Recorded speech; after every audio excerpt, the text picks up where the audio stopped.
대각성의 시대, 새로운 청년이 온다. 그 7번째 시리즈 다니엘 강의 기도의 정서라는 말씀으로 오늘 43주년 예배를 하나님 앞에 올려드리고 말씀을 좀 나누면 좋겠습니다.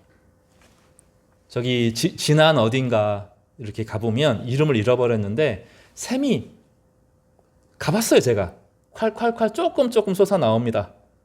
근데 이 물이 뭘까 싶은데 거기에 뭐 섬진강, 유원지, 첫 시발점 이렇게 돼 있어요. 네, 그게 아니에요. 물이 조금 솟아 나옵니다. 별거 없어요. 정말 대단한 줄 알았는데 그냥 물이 뻐끔뻐끔 솟아 나오는 게 그게 샘이 다예요. 근데 거기서 흘러나오는 물이 저기 바다로 가는 섬진강 전체의 시작점이 됩니다. 이게 안 놀라는군요. 뻐끔뻐끔 나오는데 바다까지 가고 그 섬진강이 얼마나 아름답습니까? 근데 제가 하나 모르는 게 있었어요. 그 강물이 섬진강의 시작점뿐만 아니라 영산강의 금강의 시작점이 된다는 것도 몰랐어요. 강물이 이렇게 나눠집니다. 하나는 금강으로 가고 한 강은 섬진강으로 가면서 이 두 바다에 차고 넘칩니다. 왜냐하면 겉으로는 조그맣게 솟아 나오지만 그 안에 뭐가 있어요? 엄청난 지난해 그 큰 산들의 물줄기가 그 안에 꽉 차 있는 거죠. 겉으로는 물 하나지만 작은 샘이지만 그 안에 뭐가 있어요?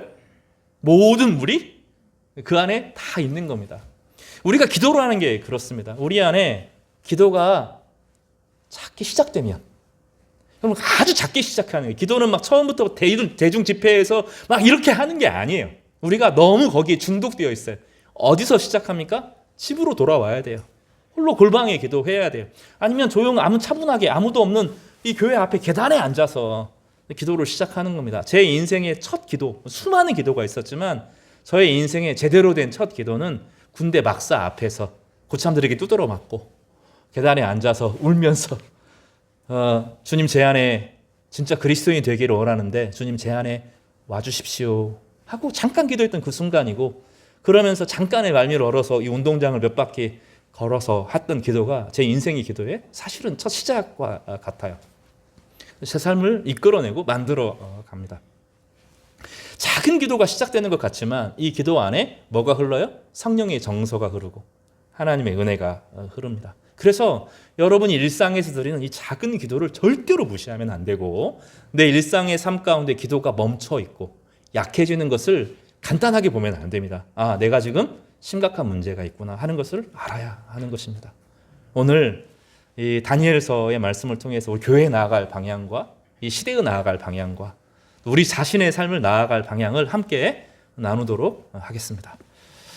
오늘 따라서 해볼까요? 기도의 정서. 다니엘은 한 시대의 종말에 속한 사람입니다. 유다의 그 거대한 500년의 왕조가 드디어 멈췄습니다.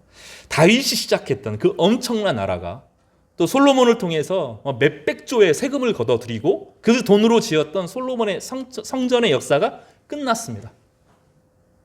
히스기야도 있었고 요시야도 있었고 요아스도 있었고 그 엄청난 나라가, 엘리야도 있었고 엘리사도 있었던 그 모든 나라들이 종말이 이루어지는 거죠. 마지막 때에는 기적도 나타나지 않았고 예레미야 시절에 기적이 하나도 없었고요. 기적도 나타나지 않았고 아주 소소한 하나님의 응답을 경험하는 사람도 아주 적었습니다. 그러니 교회는 이 예레미야 시절의 교회는 똘똘 뭉쳤고 어떻게 하면 잘 될까 하면서 막 수많은 부흥을 위한 퍼포먼스들을 만들어낸 거죠.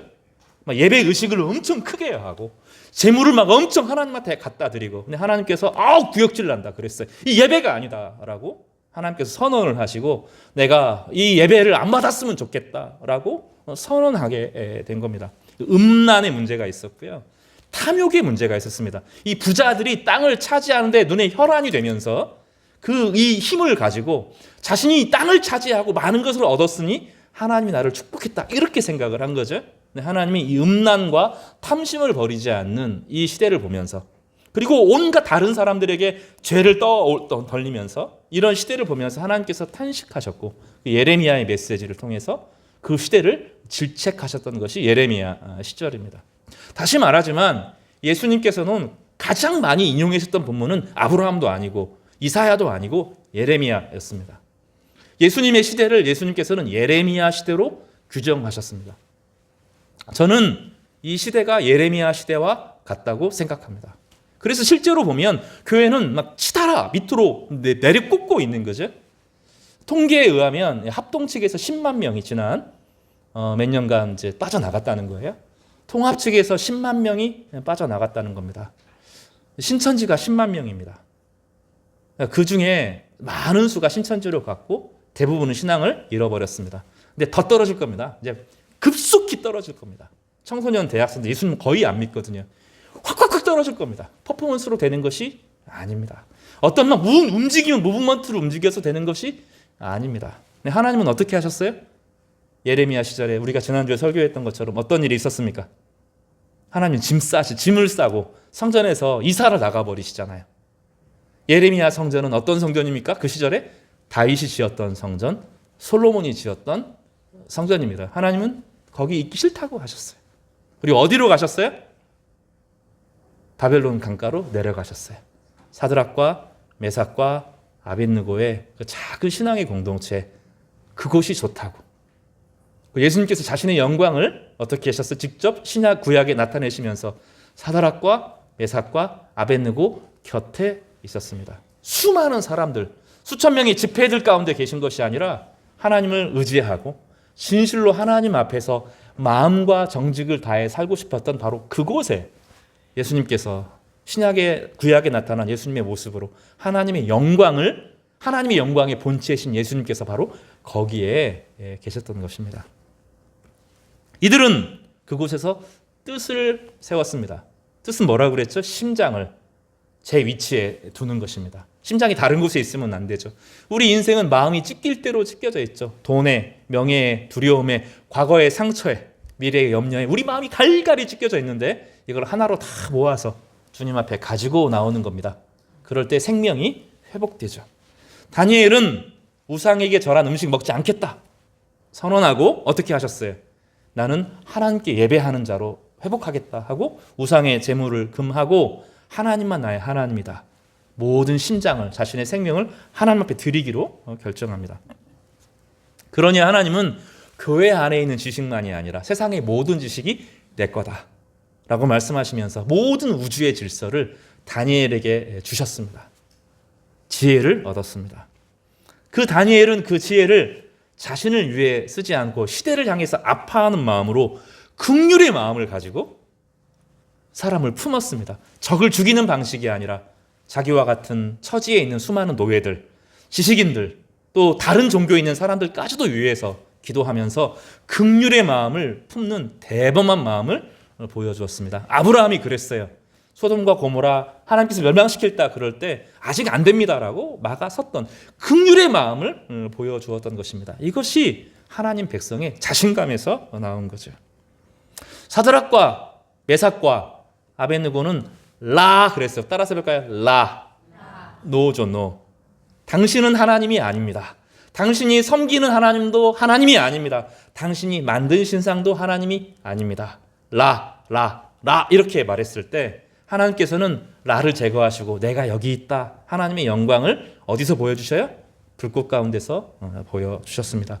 우리가 하나님이 아닌 것을 하나님이 아니라고 이야기할 때 내 과거가 하나님이 아니고 그 큰 사람이 하나님이 아니고 돈이 하나님이 아니라고 라라고 말할 때 진짜 하나님이 우리 가운데 하나님의 영광을 보여주실 것입니다. 그래서 신앙은 노에서 시작됩니다. 세상은 하나님이 아니고 내 인생을 좌지우지할 수 없다. 따라서 해볼까? 그 어떠한 것도 하나님이 아닌 그 어떠한 것도 내 인생을 결정할 수 없다. 이것이 사드락과 메삭과 아벳느고의 라의 신앙이었습니다. 이게 담대함이죠. 그리고 동역합니다. 동역의 의지를 보여줍니다. 아닌 것에 아니라고 말하는 사람 옆에 서서 그들을 위하여 동역하고 뜻을 세우는 것이 이 다니엘 시대입니다. 이 역사가 종말일 때, 역사가 끝났다고 생각할 때 하나님은 바로 이들의 믿음을 통해서 역사는 끝나지 않았고 시대는 끝나지 않았고 이 시대는 새로운 시대의 시작이다 이렇게 말씀했어요. 예수님도 그랬어요. 모든 사람이 성전을 중심으로 율법을 중심으로 모였을 때 그거 하나님의 영광이 거기 없다라고 말하고 거기서 빠져나와서 새로운 나라를 시작하셨던 것입니다. 그러니까 지금 시대는 과거에 매여 있으면 안 되고 새로운 나라의 일부, 하나님께서 이 시대에 역사하시는 하나님 나라의 초대에 받아들여지는 그런 은혜가 필요한 것입니다. 그래서 우리는 좀 다시 새롭게 시작하기를 바랍니다. 저희 교회를 하나님께서 43년 동안 오랫동안 이끌어 오셨다면 이제는 새로운 물줄기 안에서 하나님께서 성령의 바람을 이끌어내실 때 거기에 동참하고 하나님의 선한 일에 함께 하시는 우리 귀한 성도 되시기를 주님의 이름으로 간절히 축복합니다. 아멘. 마지막은 이 전체를 아우르는 정서에 대한 이야기를 하겠습니다. 정서라고 하는 것은 흘러나가는 겁니다. 강물이 흐르는 것처럼 그 강을 따라서 물줄기가 계속 흐르면서 멈추지 않고 흐르죠. 그죠? 섬진강에서 나온 물이 한쪽은 섬진강으로 한쪽은 영산강 이렇게 흘러가면서 굽이 흘러서 바다까지 흘러가는 계속 흘러가는 것이 정서입니다. 그러니까 기도는 어느 날 마음 잡고 하는 것도 있지만 우리의 일상의 삶 가운데 아침부터 저녁까지 계속 기도의 정서로 흘러나가는 거예요. 그럼 밥을 안 먹으면 어떻게 됩니까? 괜찮지 않아요? 다이어트도 되고 좋죠. 네, 한 끼 안 먹으면 버티죠. 두 끼 안 먹으면 어떤 일이 벌어집니까? 눈이 더 맑아지고 정신이 초롱초롱해지는 일이 두 끼 안 먹으면 일어납니다. 너무 많이 먹어서 우리가 지치는 거예요. 조금 멈추면 힘듭니다. 힘들지만 정신이 맑아져. 세 끼 안 먹으면 어떤 일이 벌어집니까? 죽을 것 같이 생기죠. 그 맛없던 모든 음식이 다 맛있어집니다. 입맛이 없으면 식사를 좀 멈추시기를 바랍니다. 근데 네 끼, 다섯 끼 안 먹으면 어떻게 됩니까? 힘들죠. 하나님의 말씀을 계속 먹지 않으면 우리 몸에도 우리 삶에도 똑같은 일이 벌어집니다. 왜 우리 삶에 능력이 나타나지 않는가? 말씀을 먹지 않아서 그렇습니다. 신앙이 왜 버겁습니까? 왜 세상을 살아가지 못합니까? 말씀을 충분히 먹지 않아서 그렇습니다. 더 심각한 건 무엇입니까? 여러분 하루 종일 살면서 숨을 안 쉬고 사실 수 있어요? 기도는 그래서 영혼의 호흡이라고 부르는 정서와 같아요. 흘러가는 물 같고 호흡과 같습니다. 기도는 내 일상 가운데 늘 이어지는 거예요. 에녹이 하나님과 동행하였더라 했던 것처럼 늘 하나님이 내 안에 계시는 것을 인식하고 살아가는 것이 기도입니다. 늘 하나님과 함께하는 것이 기도예요. 그리고 때때로 삶을 잠깐 멈추고, 기도는 멈춤이 중요한데 삶 가운데 삶을 잠깐 멈추는 거예요. 딱 멈추고 내가 지금 하나님 앞에 연결되어 있으며 내가 하나님의 소유임을 고백하고 주님의 영광을 바라보고 주님께 경배하고 찬양하고 주님이 주신 능력으로 세상을 살아갈 수 있기를 구하는 것이 기도입니다. 그렇게 기도가 계속 흘러가다가 때때로 뜻을 딱 세우는 거예요. 하나님의 영광을 위해서, 이 시대의 고통을 위해서 하나님 앞에 우뚝 서서 손을 들고 하나님 앞에 영광과 찬양을 올려드리고, 때때로는 부르짖으면서 이 시대의 아픔을 짊어지고 기도하는 거죠. 그러니까 이 뜻을 세우는 중요한 순간들은 항상 무엇에 뒷받침이 돼야 돼요? 정서가 바탕이 돼야 되는 겁니다. 그러니까 기도는 마음의 정서다. 늘 하나님 앞으로 나오고 하나님 앞에 돌아가는 삶의 호흡처럼 기도가 유지가 되는 거죠. 그럴 때 우리는 어떤 일이 벌어집니까? 나와 하나님과의 관계만 처음에는 연결이 되는데 시간이 지나면서 시대와 연결이 되고 온 교회의 역사와 연결되고 성도들과 연결되는 기도의 강물을 이루어요. 그러니까 기도는 혼자 하지만 전체가 합니다. 그러니까 놀라운 것은 함께 모여서 기도하기도 하지만 내가 골방에서 기도하지만 어떤 일이 벌어져요? 내가 골방에서 기도하는 기도가 강물처럼 흘러나가서 성도들과 어울리고, 우리가 눈에 보이는 성도들만 어울리는 것이 아니라 과거의 믿음으로 살았던 모든 사람들의 지류와 만나고 예수님의 기도와 만나고 미래의 성도들과 만나면서 타임머신처럼 온 우주가 기도 안으로 싹 모여드는 거죠. 그러니까 기도가 없으면 사람은 외로워지는 거예요. 기도가 깊어지면 깊어질수록 홀로 있는 것 같은데 홀로 기도하는데 마음의 평강을 누리고 하나님의 사랑에 충만해지는 은혜를 경험하게 됩니다. 그래서 외로우면 어떻게 해야 돼요? 기도해야 돼요. 기도로 나아가면 분명히 나는 혼자인데 사랑과 가득하고 성도들 전체와 함께 꽉 찬 믿음의 그 분량, 이 기도의 장강에 합류하는 은혜를 경험하게 되는 것입니다. 그러나 외롭다고 사람을 자꾸 찾아가면 어떤 일이 벌어져요? 자꾸 비교하게 되고 소외되고 같이 있지만 같이 못하는 일들이 생기지 않아요? 그래서 함께 있지만 외로워요. 뭔가 막 열심히 하는데 늘 외로움이 따라와요. 뭔가 기대하죠. 상대방도 기대하는데 그게 깨지고, 나도 상대방에게 기대하는데 깨지고, 뭔가 안 맞기 시작하고, 이러면서 뭔가 좀 불편하고, 갔다 오고 나면 힘들고 지치고 피곤한 일들이 벌어지는 거예요. 그러나 기도하면 어떤 일이 벌어져요? 홀로 기도하면 어떤 일이 벌어져요? 마음이 뭘로 채워져요? 나는 혼자 기도했는데 하나님의 사랑이 내 안에 흘러나오기 시작하면서 장강처럼 모든 성도들과 만나게 되고, 구약의 성도들과 만나고 신약의 성도들과 만나고 지금 기도하는 성도들과 만나고 언젠가 올 미래의 성도들과 만나면서 내가 하나로 쫙 이어지는 놀라운 역사가 일어나는 것입니다. 여러분, 기도의 골방이 필요합니다. 기도로 나아가야 됩니다. 홀로 있을 때 깊이 기도해야 됩니다. 홀로 기도 있을 때 기도가 안 되면 하나님 말씀을 묵상하는 거예요. 때로는 설교를 듣기도 하고, 때로는 찬양을 하기도 하고, 하늘을 바라보기도 하고, 그리고 어느 순간 내가 기도가 정말로 부족한 사람이구나 하고 기도로 나아가게 되는 겁니다. 그리고 때때로 성도들과 함께 어울려서 두세 사람이 모이면 그곳에 주님께서 임재하셔서 우리의 마음을 가득가득 채우십니다. 성도들과 함께 예배할 때 주여 부르짖으면 역사와 만납니다. 하나님께서 이루시는 일들이 무엇인지를 깨닫게 되고 거기에 동참하게 되는데, 내가 얼마나 중요한 일들을 감당하고 있는지 비로소 알게 되는 것입니다. 다니엘은 기도의 사람이었고 처음부터 끝까지 기도로 시작하고 기도로 마친 사람이었습니다. 그는 그 마음속에 기도의 정서를 가지고 있으니 어떤 일이 벌어져요? 그 이스라엘 공동체, 포로로 잡혀온 공동체가 기도의 공동체로 변하게 되고, 그 역사의 종말이 멈추게 한 역사가, 하나님의 역사가 계속 흘러서 딱 끝나는 게 아니라, 성전 파괴로 끝나는 것이 아니라 다시 새로운 역사가 이어지면서 미래로 장강을 이루는 큰 역할을 하게 되었던 것입니다. 성도 여러분, 우리의 모든 실패와 우리의 모든 아픔과 우리의 모든 병과 우리의 모든 연약함이 우리를 망하게 할 수 있는 것이 아닙니다. 우리를 망하게 하는 것은 기도가 멈췄을 때 망하는 겁니다. 여러분, 두려워하지 마시고 깊은 기도를 회복하시는 우리 성도 되시기를 간절히 축복합니다. 다니엘서에서는 전체가 기도의 내용이지만 중요한 기도 4번을 기록하고 있습니다. 첫 번째로는 다니엘서 1장 8절과 9절에서 나오는 뜻을 정하는 기도입니다. 1장 8절을 좀 보시겠습니다. 1장 8절 같이 한번 읽어보겠습니다. 시작. 다니엘은 뜻을 정하여 왕의 음식과 그가 마시는 포도주로 자기를 더럽히지 아니하리라 하고, 자기를 더럽히지 아니하도록 환관장에게 구하니 하나님이 다니엘로 하여금 환관장에게 은혜와 긍휼을 얻게 하신지라.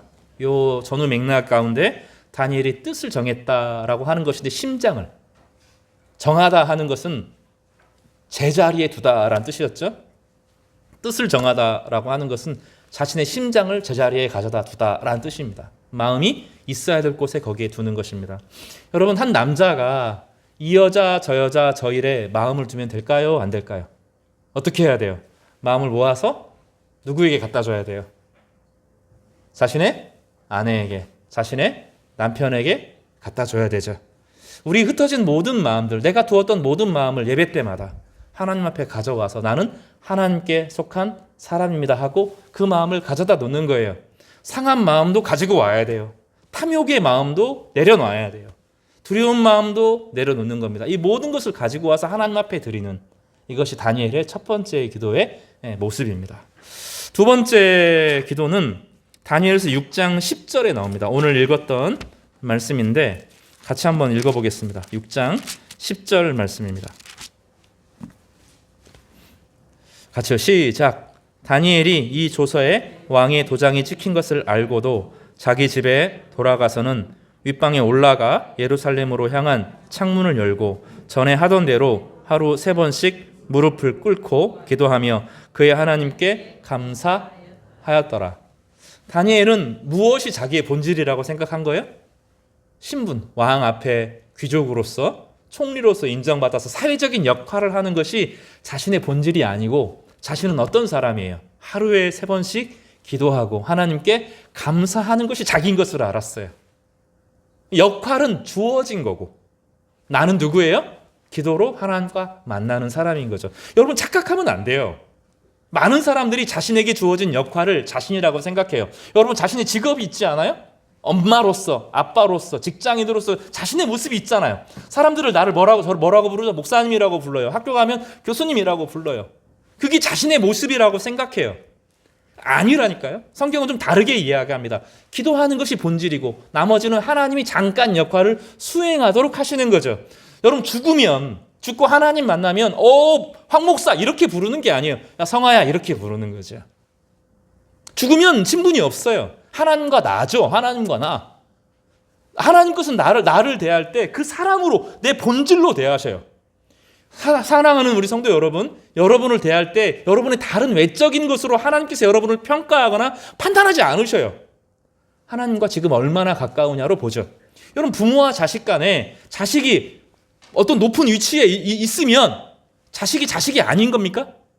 아니잖아요. 그냥 자녀는 자녀죠. 아빠는 아빠고 엄마는 엄마인 거죠. 그래서 진짜 좋은 관계는 뭐죠? 진짜 아빠와 아들로 만나는 거잖아요. 하나님은 우리를 다른 것으로 평가하지 않으셔요. 우리는 다른 게 아니에요. 사회적인 어떤 존재가 내가 아니에요. 사람들이 그것을 착각해요. 그렇게 존재가 사라지면, 그 역할이 사라지면 나는 아무것도 아니고 텅 비었다고 생각하고 죽어버려요. 많은 사람들이. 그게 부정되면 사람들이 무너지고 맙니다. 성경은 좀 다르게 이야기해요. 그게 아니라 하나님과 나죠, 그냥. 다니엘은 너 기도하면 하나님께 예배하고 경배하고 내가 만든 절에게 금신상에게 절하지 않으면 죽일 거야 그러는데 그거는 하나님께서 나의 일생을 살아가는 동안에 잠깐 막혀진 가면과 같은 역할이고 나는 어떤 사람이다? 나는 하나님께 감사하고 기도하는 사람이다. 이게 분명했던 거죠. 되게 좀 어려운 일이지만 여러분 그렇게 되기를 바랍니다. 여러분 다른 게 여러분이 아니죠. 자꾸 다른 사회적인 역할이 사라지고 사회적인 안에서 나를 평가받는 것이 사라지면 사람은 죽을 것 같이 여겨져요. 사람들이 나를 무시하면 막 확 죽어버리려고 그래요. 사람들이 무시하거나 막 하루 종일 부글부글 끓어요. 내가 좀 무시당한 것 같고 내가 좀 조금 사람들이 인정해주면 확 살아나죠. 막 까불까불 거립니다. 내가 뭐 대단하다 하는 것처럼 막 이야기하는 거죠. 근데 그게 본질이 아닙니다. 사람은 하나님이 지으신 하나님의 형상이고 하나님과의 호흡이 없으면 그는 겉으로는 살아있지만 겉으로는 보여있지만 속으로는 썩어 문드러지고 죽어버린 거죠. 그러나 놀라운 것은 우리가 하나님과 깊은 교제를 나누고 있으면 하나님의 말씀으로 우리를 이끌어 주십니다. 아멘 안 하시네요. 하나님 말씀으로 분명히 이끌어 주십니다. 우리 안에 기도가 회복되어지면 숨이 답답한 것이 탁 풀리게 되면서 우리 영혼이 딱 살아나는 기쁨을 경험하는데 그럼 가장 적절한 방식으로 우리를 하나님께서 사용하시죠. 어떤 사람은 목회자로, 어떤 사람은 사업하는 사람으로. 이 모든 것을 통해서 무엇을 하시기를 원하셔요? 하나님께서 자신의 영광을 그를 통해서 드러내시는 거예요. 큰 나무만, 큰 꽃만 아름다운 게 아닙니다. 산에는 작은 꽃도 필요하고 작은 들풀도 있어야 되고 그렇지 않아요? 모든 것이 하나님 보시기에 아름답습니다. 그래서 신앙이 깊어지면 하나님과 나와의 관계 가운데 만족하게 되고 하나님의 위로를 경험하게 되는데 적절하게 가장 필요한 곳에 의미 있게 우리를 잘 아시는 하나님께서 우리를 가장 귀하게 사용하여 주실 것입니다. 그래서 그 무엇보다도 깊은 기도를 배우시기를 주님의 이름으로 권면합니다. 그럼 기도를 시작해야 됩니다. 하루에 저녁에 들어와서 모든 일을 마치기 전에 반드시 기도로 끝내야 돼요. 아침에 일을 시작할 때 내 마음에 흐트러진 마음들로 시작하면 안 되고 반드시 기도로 시작해야 됩니다. 중요한 일을 앞두고 반드시 기도해야 됩니다. 여러분 식사 앞에 반드시 기도해야 됩니다. 여러분 식사기도 자꾸 잃어버리는데 절대로 그러면 안 됩니다. 나에게 나의 영혼의 양식을 공급하시고 내 삶을 공급하시는 분은 하나님이심을 기억하고 반드시 기도해야 됩니다. 늘 기도로 시작하고 늘 기도로 마쳐야 됩니다. 그렇게 정서가 계속 흘러가는 거예요.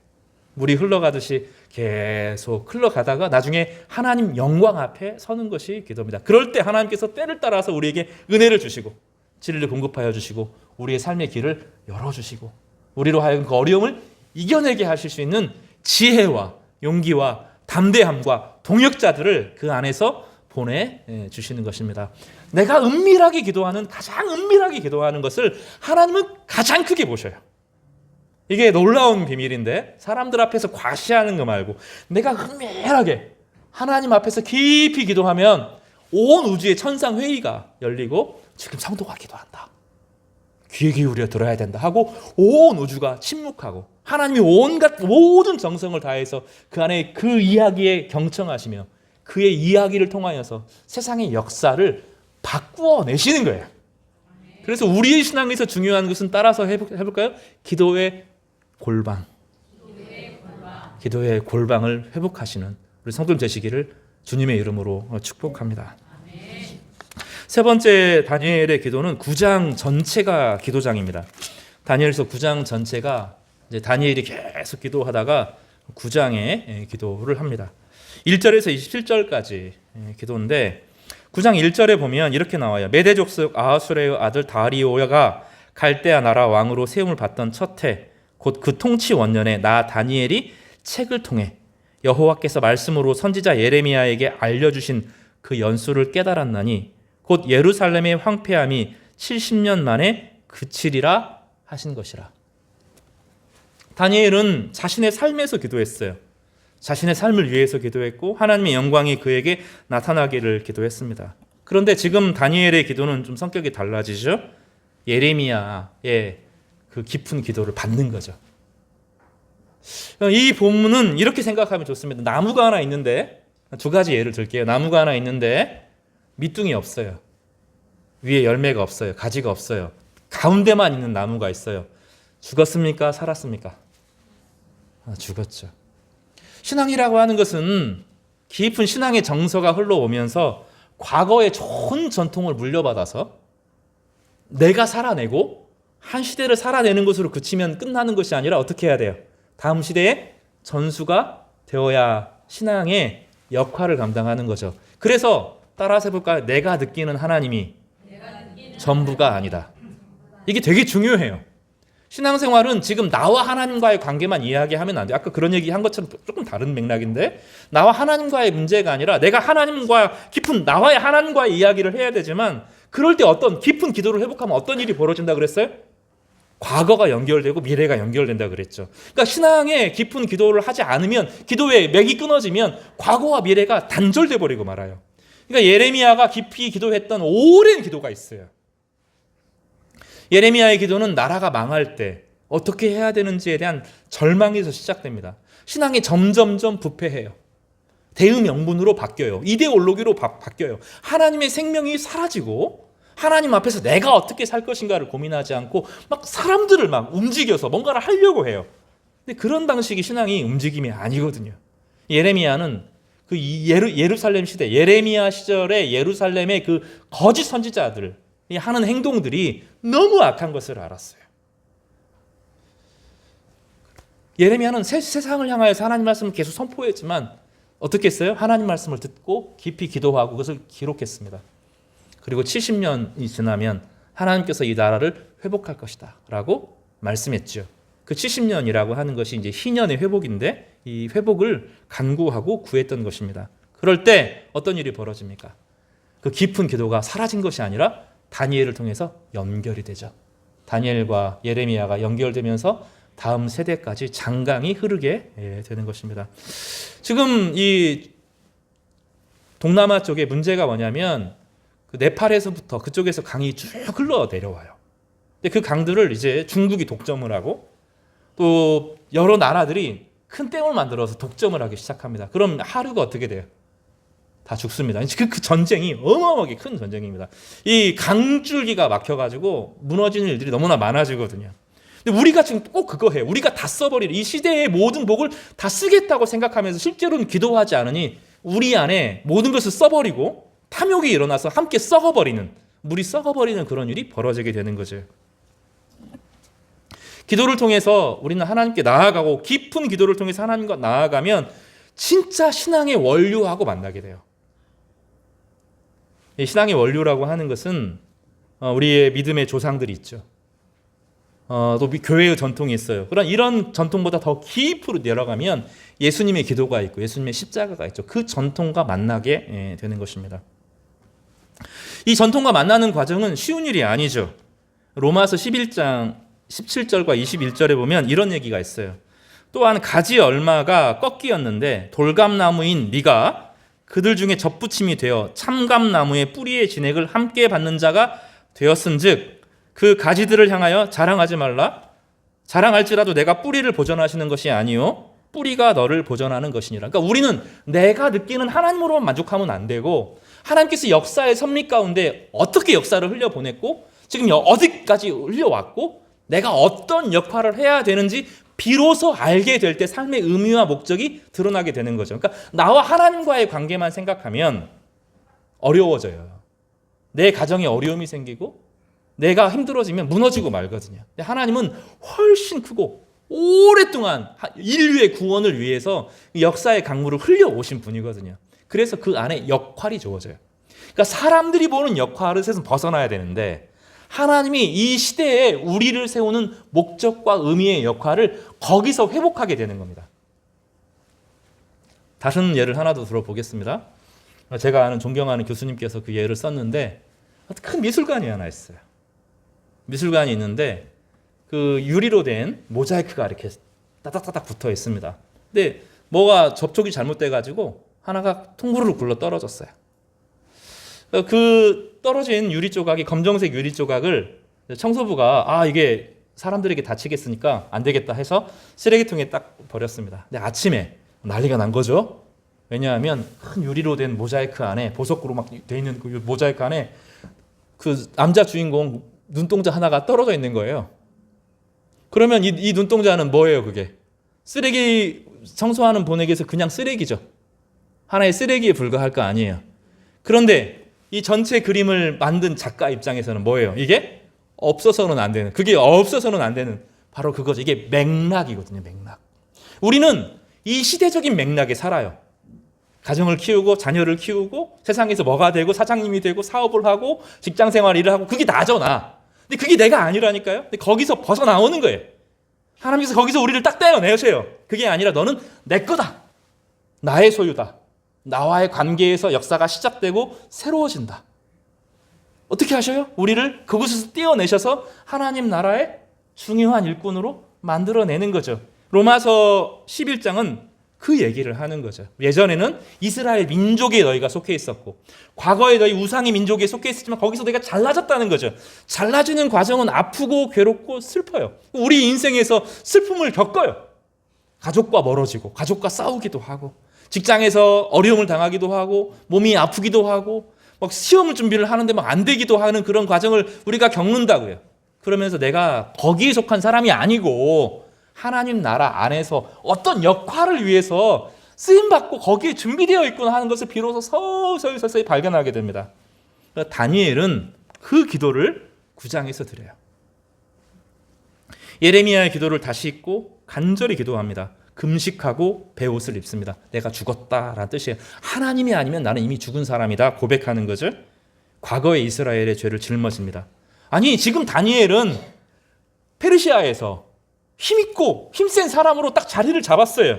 그럼 나는 페르시아의 사람이 봉사하기 위해서 있지만 나는 페르시아의 총리가 아니라 누구라는 거예요?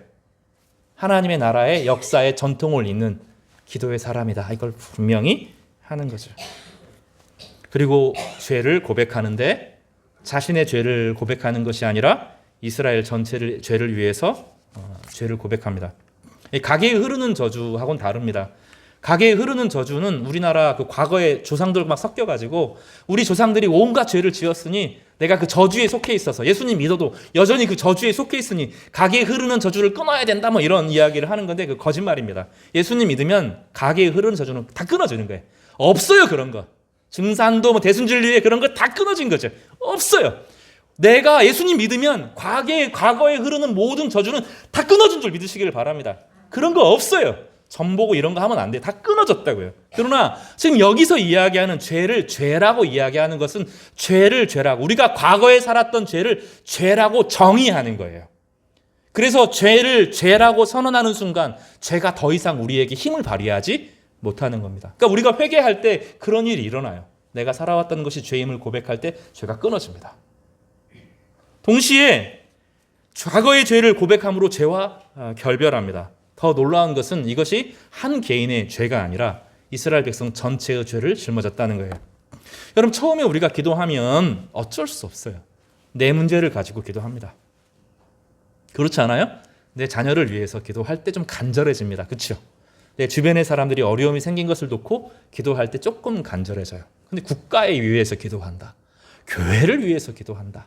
내가 아는 성도들을 위해서 기도하는 것은 기도하겠지만 뭐 대응 명분 엄청난 중요한 일을 위해서 기도하는 것이 의미가 없어 보이죠. 그러나 진짜 깊어져요. 그리고 내가 속했던 문화적인 기독교가 아니라 성경에서 말하는 본질적인 기도와 연결이 되고 하나님 나라의 구성원으로서 진짜 기도다운 기도를 하게 됩니다. 그때 기도가 뜨거워지고요. 불이 임하게 됩니다. 이 시대의 아픔을 가지고 비난하는 것이 아니라, 이게 되게 중요한데, 시대를 비난하는 것이 아니라 내가 죄인인 것처럼 기도하는데 그 기도가 깊어져서 잠을 이루지도 못하고 밥을 먹지도 못하고 그 기도에 몰입하게 됩니다. 그래서 다니엘서 9장 전체는 이 기도로 꽉 차 있습니다. 우리가 신앙이 여기까지 보통 못 갑니다. 그 제가 바라건대 우리의 신앙이 여기까지 깊이가 있기를 바라요. 그렇게 되기를 바랍니다. 남 하나만을 위해서 기도했던 사람이, 또 대의 명분을 위해서 기도했던 사람이 이제는 하나님의 나라와 하나님의 영광을 바라보고 그 일을 위해서 헌신하고 기도하는 일들이 벌어지는데 그것이 내 일이 돼요. 다니엘서 9장은 신앙의 본질의 깊이가 어디까지 가는지를 보여주고, 예레미야의 기도가 흘러와서 다니엘에게서 넓어지고 그 다니엘에게서 만들어진 그 장강의 역사가 다음 세대에 흘러가는 은혜가 있으면서 이 기도가 에스라를 살리고 느헤미야를 살리고 포로기 전체를 회복하는 그 엄청난 구원의 생명이 되는 것입니다. 우리의 삶의 많은 것은 다른 성도들의 기도에 빚을 지고 있어요. 이게 되게 중요한데요. 여러분, 내가 잘해서 그런 것이 아니라 많은 성도들의 기도에 우리가 빚을 지고 있는 거예요. 이 다니엘의 기도에 에스라, 느헤미야, 에스더, 모르드게 이 모든 후대 사람들이 다 빚을 지고 있거든요. 여러분의 기도에 누군가 빚을 지기를 바랍니다. 여러분의 기도를 통해서 자녀들이 살아나고 후세가 살아나고 교회가 살아나고 시대가 회복되고 이 모든 성도들이 회복되어지는 그 엄청난 구원의 역사가 일어나기를 주님의 이름으로 축복합니다.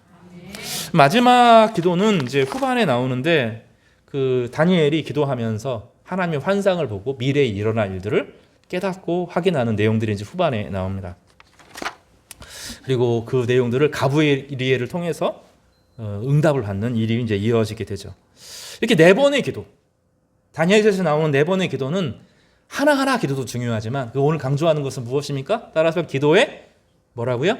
정석. 마음이 기도의 사람이 되기를 바랍니다. 어느 한순간 한순간 기도했다는 것도 중요하지만 나는 늘 하나님과 동행하였고 하나님과 호흡하였고 하나님의 은혜를 누리는 사람이었고 하나님의 뜻을 깨달아 아는 사람이었고 장강을 만나서 큰 강수처럼 나를 통하여서 기도의 폭이 넓어지고 그로의 생명의 역사가 회복되어지는 은혜가 나타나기를 간절히 바라고 기도합니다. 제가 바라기는 저희 교회를 하나님께서 43년간 이끌어 주셨는데 이제 다음에 우리가 해야 될 일들은 바로 이 기도의 강물을 일구는 거라고 믿습니다. 우리가 이 기도의 강물에 함께 참여하면서 생명수를 흘려내는 놀라운 성도들 되시기를 주님의 이름으로 축복합니다. 에스겔서에 보면 강물이 처음에는 성전 보좌에서 흘러나오기 시작해요. 그래서 처음에는 발목만큼 물이 차요. 나중에는 무릎까지, 여기까지, 허리까지 목이 차서 흘러나가게 되는데 하나님의 은혜가 흘러가는 겁니다. 하나님의 생명이 흘러가서 죽어있는 모든 것이 회복됩니다. 그럼 다시 이야기하지만 쫄쫄쫄쫄 흐르는 물이 생명의 바다가 됩니다. 우리의 기도가 아주 골방에서 드리는 작은 기도이겠지만 이 기도를 통해서 온 우주가 살아나는, 온 세상의 생명이 살아나는 그런 은혜를 주님께서는 약속하여 주셨습니다. 이 은혜를 함께 누리시는 우리 복된 성도들 되시기를 주님의 이름으로 간절히 축복합니다. 기도하겠습니다.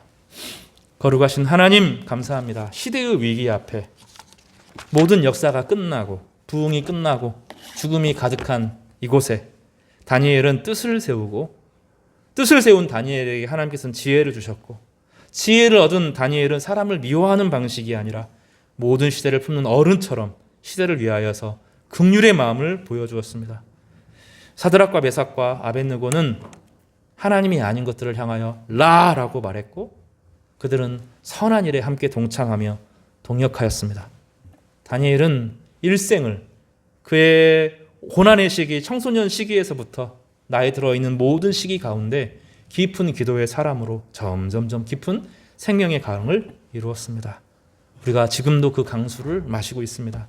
사랑하는 우리 성도들, 함께 기도하며 기도의 골방을 회복하게 하시고, 기도할 때 기도가 깊어지게 하시고, 하나님의 뜻을 깨닫게 하시고, 답답한 마음이 회복되게 하여 주시옵소서. 삶의 문제를 외부에서 찾는 것이 아니라 나의 깊은 기도의 연약함에서 찾게 하시고, 우리의 삶의 기도가 회복되어지면 반드시 하나님께서 우리의 삶을 회복시켜 주신다고 하였는데, 하나님 이 말씀을 믿고 우리의 삶 전체가 생명처럼 살아나는 생명의 역사가 나타나게 하여 주시옵소서. 자유와 해방과 구원과 이 놀라운 기쁨이 우리 성도들에게 회복될 수 있도록 도와주시고, 이 교회가 하나님의 뜻에 합당하게 쓰임받는 은혜를 누리게 하여 주시옵소서. 예수님의 이름으로 감사하며 기도드렸습니다.